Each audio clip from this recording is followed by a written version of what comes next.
Action.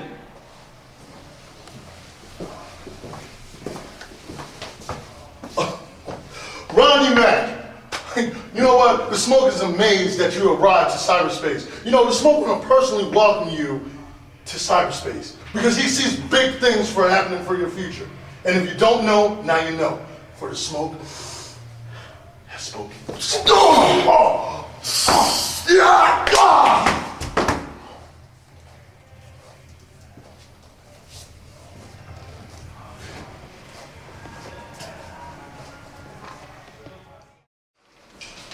Man, What's up, though?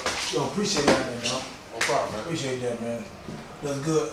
Hey, hey, by the way, the goal right here, technically, you never beat me for it. I mean, officer took it from me, so hopefully I get a shot at it again, you know what I'm saying? No problem, man. I know what you're talking about. No doubt. Anytime. Anytime. What about next week? Next month? Soon? Anytime, man. Anytime? Anytime. All right, dog. Take it easy, man. All right, yo. Max Maniac here, Cyberspace Show. I'm looking for superstars to talk to. Frankie Stars! Frankie Stars! The bathroom is not done, Frankie Stars. You have to fix the bathroom. Dana Davison. I'll give you the title for anal. Just a little anal. Just let me smell it. Billy Firemark. Maniac, do the hotline. I'll sign the belt. Billy Firemark, right. Got the shirt. I'm getting too old for this shit. Hey, Mr. Cameraman, up here, babe. A little bit higher.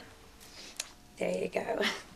What's up, everybody out there? My name is Sarieha. I'm the new NWA Cyberspace backstage reporter. And you know what I'm going to do for you guys out there? I'm going to actually get down and dirty. Get all that juicy stuff backstage. Everything you guys want to know. So next time you see me around, you know you're going to get a mouthful. To really isolate the rear delt, I want you to pull it up and squeeze, okay? Listen to me. Yeah, well, not like that. Hey guys, what's going on? Oh, just work it out. Slob cat, wipe your chin.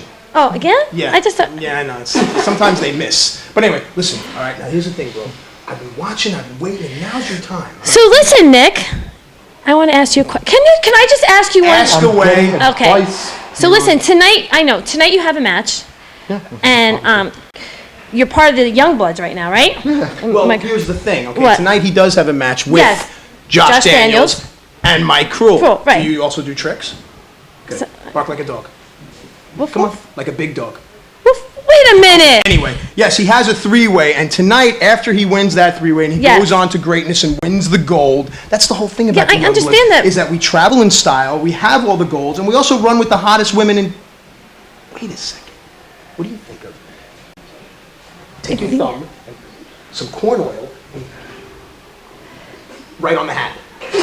It's perfect, right? Okay, interview's over. Thank you very much. But wait a minute. I wanted to ask him, do you feel more secure that you have the Youngbloods in your corner? That's what I wanted to ask him. More secure. Of course. I mean, before I was just a lone wolf. Now I have the pack. I get it. Like a whole NWO reference. That's good. Keep working. Come. Well, you've heard it here first. What can I tell you? But I don't know that thing with I don't know. Oh, well, I'll be busy tonight. Bye.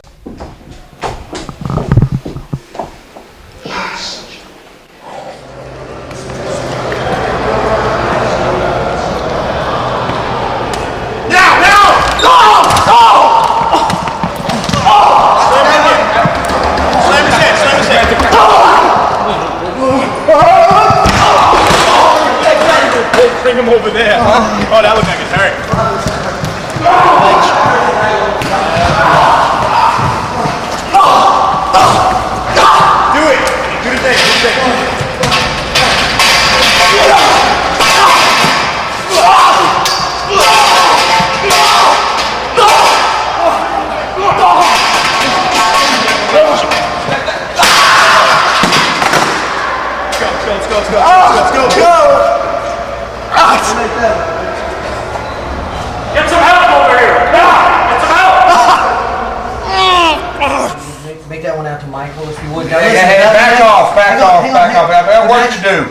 match against Michael Shane tonight, okay? Do you think, is Michael Shane ready for a match against you for the Cyberspace? You're answering your own question. By you even asking that, do you really think Michael Shane should even be in the same ring with the King of Mountain? Contrary to who was in that match last month, it's Slammiversary. I'm still King of the Mountain now. Whoa. Wait a minute. Why do you need Abyss in the corner tonight?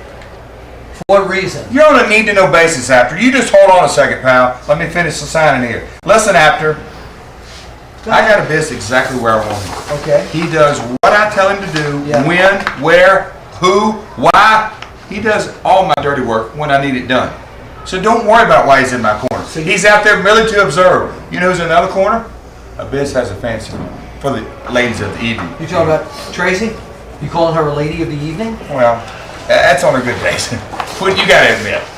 You have to admit on her good days, that's the best you can say for her. She certainly had no wrestling talent. You're not going to try to pull that over me. No. You sound like that silly referee, Fred Richards. I'm not trying to sound like any referee here, but I just want to know why. Oh, this is one of my favorite posters. Look at that. Look at that. Trying to get the answers, but shooting straight with Jeff Jarrett. There you go. Come on, Alfred, come on, clap. He's not shooting straight back. Come on, hey, clap for me. I'm not going to clap for you, Jeff Jarrett. To Bill, to Willie, to how do you fit? Seriously, you said I got to sign one for you. Wet Willie. Get out we'll see Jeff Jarrett against Michael Shane out there. You sure will. Thank you. You know, it's funny.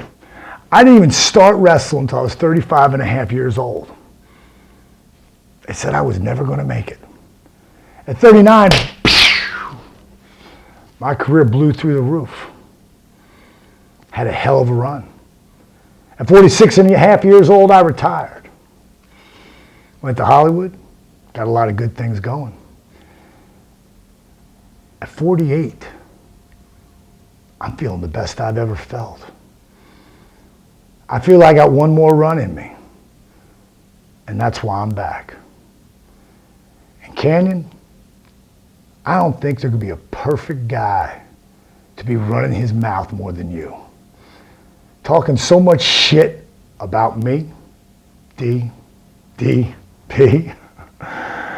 I found it comical at first. That's starting to piss me off.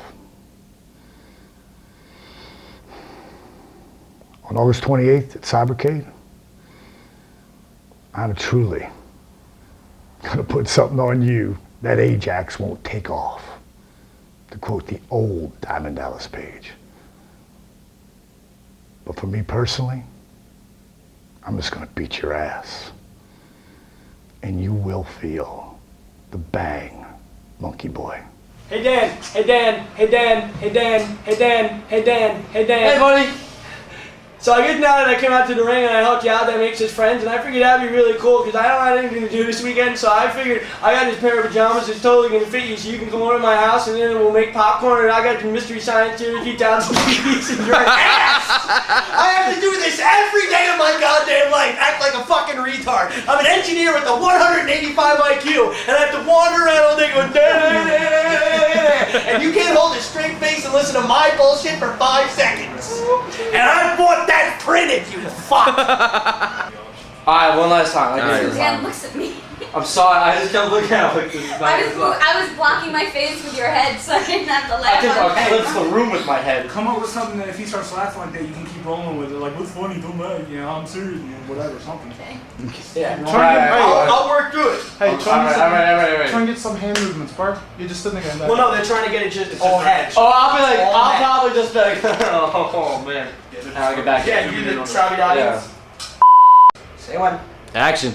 Hey Dan, hey Dan, hey Dan, hey Dan, hey Dan, hey Dan, hey Dan. Hey, buddy, what's up? So I guess since I came out to the ring to help you, that makes us friends now. I think that's really cool because I don't really have anything that I can do this weekend, and so I got this pair of pajamas that fit you. So I figured you could come over to my house and we could have a sleepover. And I got these DVDs that we can watch. I think they're really cool and really funny. I got Forrest Gump and Radio, and we can make popcorn or potato chips, and it'll be real easy because like you're from New York and I'm from New York, so it's like a New York wrestling connection. Well, like I said, we can make popcorn or pancakes, and my mom got potato chips, and we can make quesadillas. Well, whatever, buddy. So you just, give me a call, okay, pal? Bye.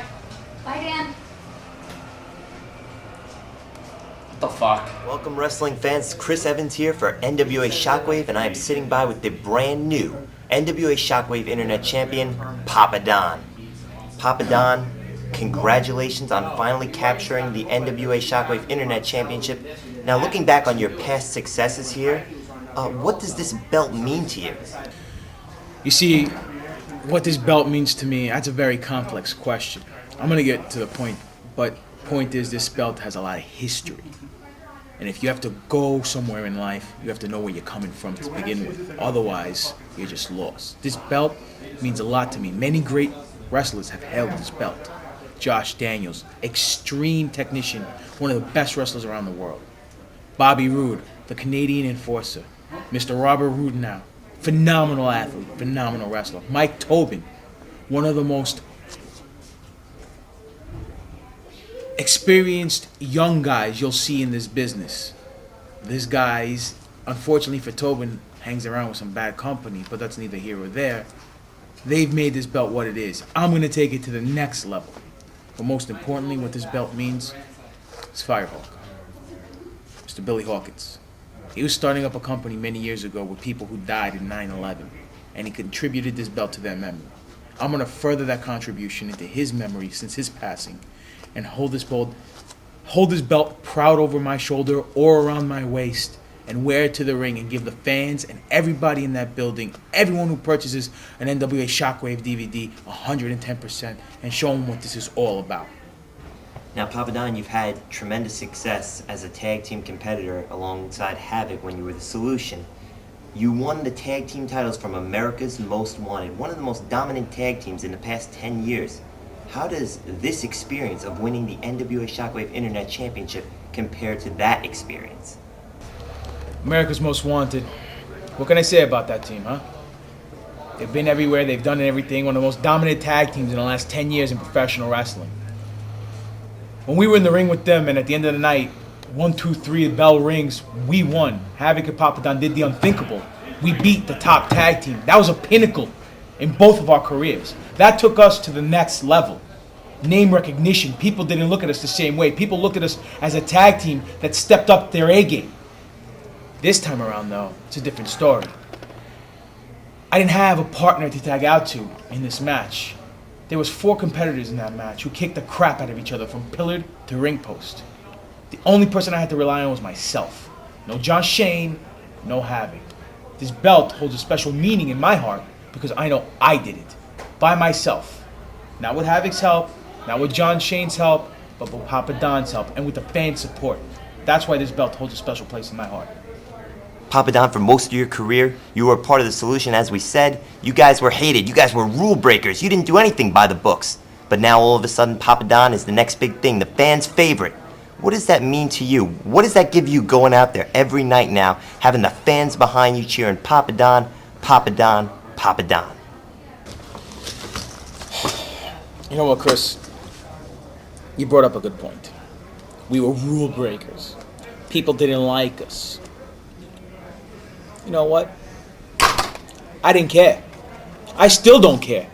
The bottom line is, back then, we did what we had to do to get what we had to get. And what we did, we lost some dead weight. We got rid of John Shane. So I guess the saying, birds of a feather flock together, can hold in this conversation we're talking about right now. Because as you can see, the fans, when we walk to the ring now, they know talent. They cheer our names, both Havok and I. Not just me. The bottom line is they appreciate greatness. And that's why I'm taking this title, the Internet title, to bounds and leaps above any other champion before me had any desire of doing. You see, I'm going to be the first person to defend this title all over the world on the Internet. And I'm going to be the champion that everybody's watching. To wrap this up, any final thoughts on your future with the Internet title? Chris, professional wrestling is a sport of kings.